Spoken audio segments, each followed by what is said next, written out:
this particular book dates back to the 80s, and some poems in the early 80s, which are as relevant today as they were when I wrote them. Unfortunately, Absolutely, yeah. very little change, I think. So, yeah, I mean, they're very much based on nature, aren't they? And they're very Yeah, they much are. based on the pagan way, really, and the Yeah, cycle, the wheel of the yeah, year, and the cycles of nature, aren't they? So, tell yeah, us a they bit are. about how your spiritual paths intertwined there with your poetry. Yeah, my path is quite long, really. Well, I'm 70 next year, so it is quite long.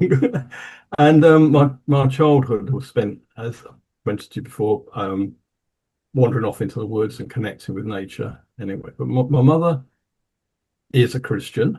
My father was a national spiritualist medium, so it was a bit of a mixed Well, upbringing. And I got really into to healing and things like that at an early age.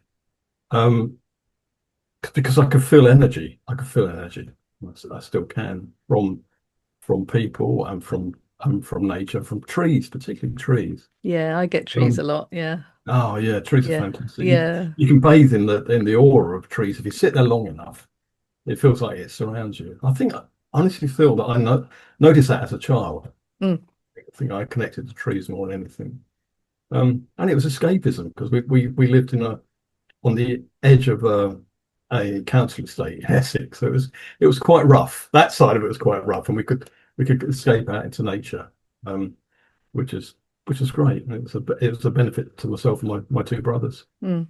Um, yeah, um, so that's why a lot of the poems I've written about nature and about that connection that we have with nature. We're connected to everything. I feel we're connected to trees, to absolutely anything, to animals, which I appreciate them perhaps a little bit more. I haven't eaten an animal since 1971. Wow. Oh, wow. So, That's a long so we were time. quite, yeah, that was my whole family changed, became vegetarians in 71, and it was very unusual for the environment that we were living in. And yeah, it's quite a lot to learn how to get a reasonable diet.